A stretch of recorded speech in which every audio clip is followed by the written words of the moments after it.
All right, guys. Today we're taking a look at the 12x5 GP pocket from Ferro Concepts.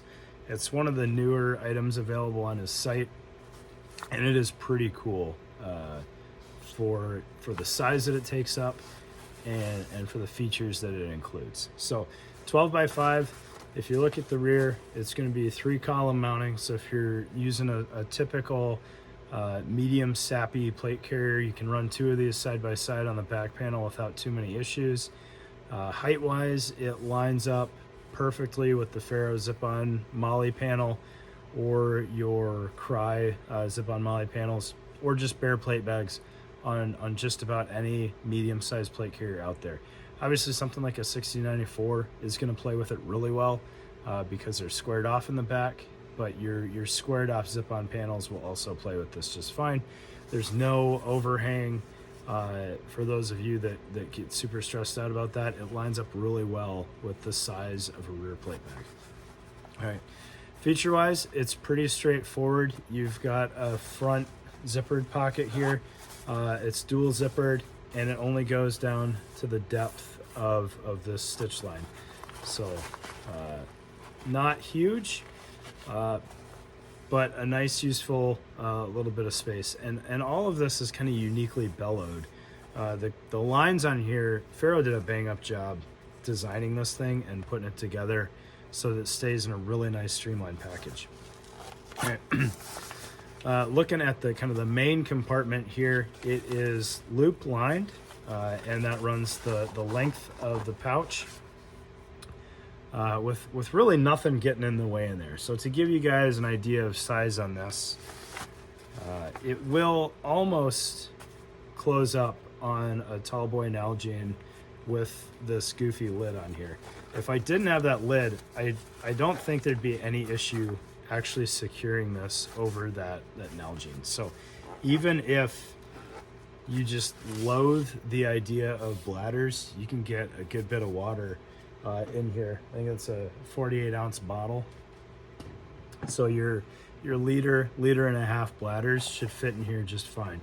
One nitpicky thing, and it's actually not very nitpicky. I don't know why this feature got missed, but there's no retainer for a hydration bladder in here. I'm not quite sure why there's not. A loop to hang your Camelback on would be nice.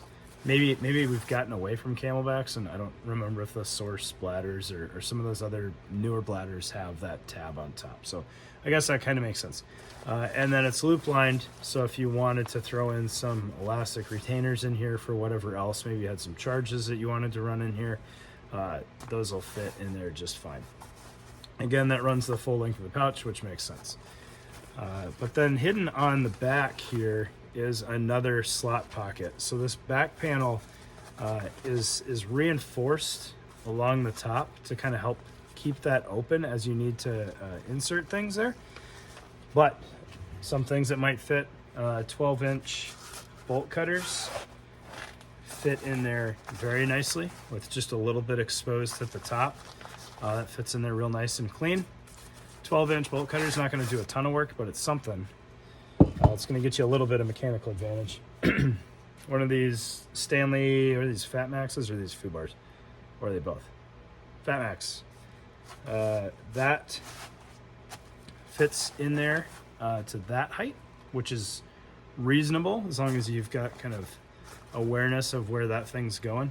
And it does fit within the elastic retainer in there as well. So it's not going to wobble around side to side on you. It is retained in there. So there's side-by-side elastic retainers in there, primarily for charges, but obviously they'll work for tools as well. And then it's not super obvious, but along the sides here, you have 4 tie-down points for shot cord. If you wanted to create kind of a bungee retainer on here to help take up the slack. If you've got water in your bladder, or if you've got a bladder in here, obviously you'd have water in the bladder. If you've got a bladder in here, running that shot cord can help keep some compression on it, make it a little bit easier to drink out of, and help cut down on some of the sloshing. With a bladder, you've still got full access to your kind of tool pocket here. If you do something, you know, with a bottle, you know, Nalgene or whatnot, it is going to create a little bit of curvature on the pouch, which is going to put a little bit of tension on that tool slot there. If they're charges and they're kind of split and can you know, work around the radius of the bottle, shouldn't have any issue with that. But like the bolt cutters in this would be kind of a tight fit.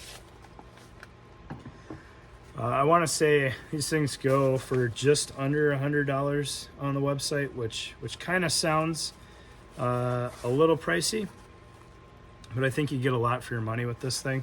You also get a belt pass through here, so if you wanted to sling this on your belt, you could, much like the Cry of kind of the same footprint.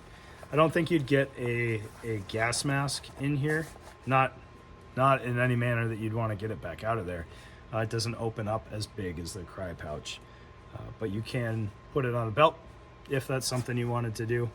I'm not quite sure what it would be best used for in that manner.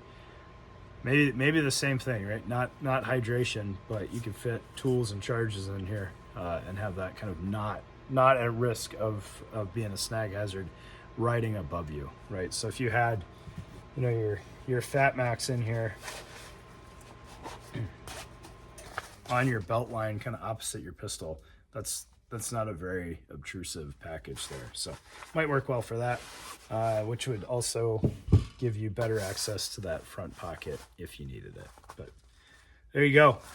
Pretty cool pocket if you're not a fan of zip-on back panels and you only want to keep a pouch that compresses very small in case you don't have a pack.